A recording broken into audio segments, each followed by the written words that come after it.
So, apart from many things that I guess that you're relating to Wallis Simpson, one of them might be the unfair criticism that she received during her post abdication. Yeah, post abdication. Mm-hmm. Is that true? Is it how you feel sometimes?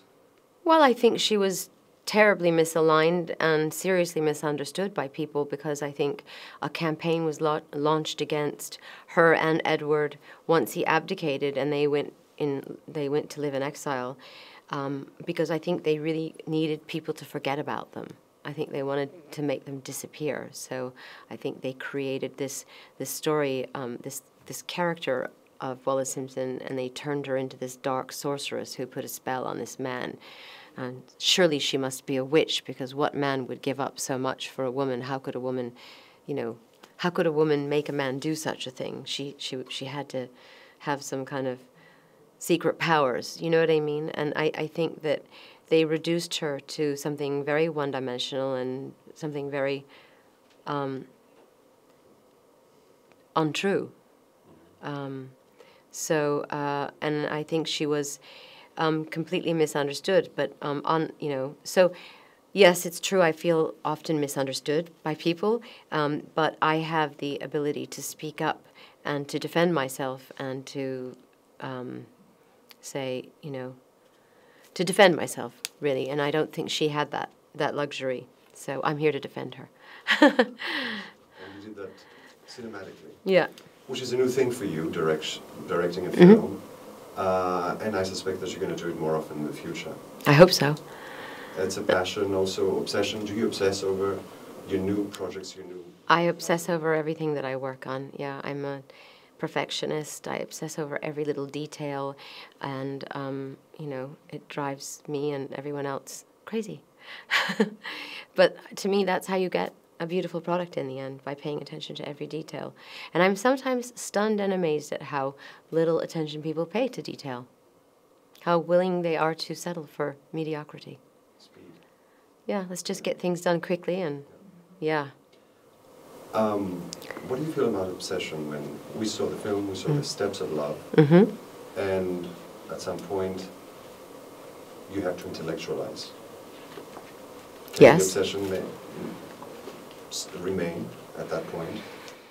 I think, well, I was asked this question earlier by someone, what is the difference between love and obsession? I think that an obsession is when you are expecting something, when you want to take something, you want to suck energy from something, you know what I mean? You're obsessed with something, you want to get that energy. But when you love, truly love, you want to give.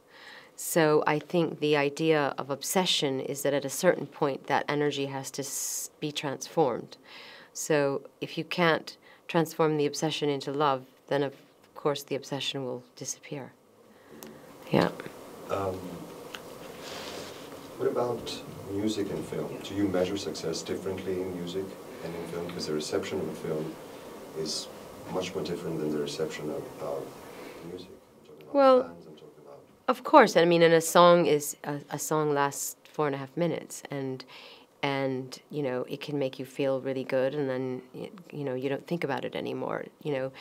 A movie encompasses so many different mediums. It's a visual art form, it's an audio. It's dependent on what you see, what you hear, and I don't see the point of making a film unless you're going to make something that's thought-provoking.